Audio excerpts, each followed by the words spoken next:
আসসালামু আলাইকুম ওয়া রাহমাতুল্লাহি ওয়া বারাকাতুহু। সম্মানিত প্রিয় বন্ধুগণ, আপনারা যে ভিডিও স্ক্রিপ্টটা দেখলেন, তো এই ভিডিওটার মধ্যে আপনারা দেখছেন একজন ব্যবসায়ীকে, মানিকগঞ্জে একজন ব্যবসায়ীকে দাড়ি ধরে টানা হয়েছে।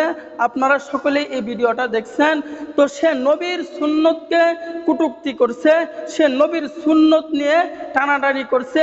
99% মুসলমানের দেশে এমন লজ্জাজনক কাজ করবে, এটা কখনোই প্রশ্নই আসতে পারে না।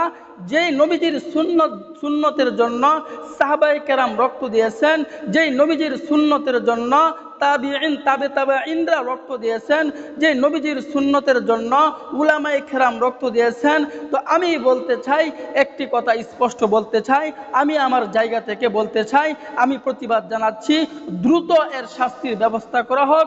বাংলাদেশে এমন একটি আইন করা হোক, যারাই নবীর সুন্নত নিয়ে, যারাই আল্লাহর কুরআন নিয়ে কটূক্তি করবে, তাদেরকে এমন শাস্তি দেওয়া হোক, যাতে পরবর্তীতে একজনের শাস্তি দেখে পরবর্তীতে কোনো মানুষ, কোনো মুসলমান, কোনো ইহুদি, কোনো খ্রিস্টান যেন পরবর্তীতে এমন ইসলামের কোনো কাজ, তারা ইসলামকে নিয়ে কটূক্তি করতে যেন সাহস না পায়। আমরা যার যার জায়গা থেকে, যে যেখানে আছেন, যার যার জায়গা থেকে আমরা প্রতিবাদ করি, আওয়াজ তুলি। যারাই নবীর সুন্নত নিয়ে কটূক্তি করবে, যারাই আল্লাহর কুরআন নিয়ে কটূক্তি করবে, যারাই মসজিদ নিয়ে কটূক্তি করবে, তাদেরকে দৃষ্টান্তমূলক শাস্তি দেওয়া হোক।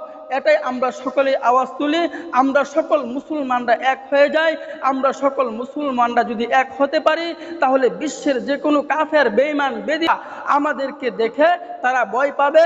তো এই জন্য সকলের কাছে আহ্বান, আমরা যারা যে যেখানে আছি, ওই জায়গা থেকে, যার যে জায়গা থেকে, যার যে স্থান থেকে আমরা প্রতিবাদ গড়ে তুলি, যেমন এমন কোনো কাজ আমাদের দেশে, সারা পৃথিবীর ভিতরে যেন এমন কাজ আর যেন কেউ করতে সাহস না পায়। আল্লাহ তাআলা আমাদেরকে বুঝার তৌফিক দান করুন, আমিন।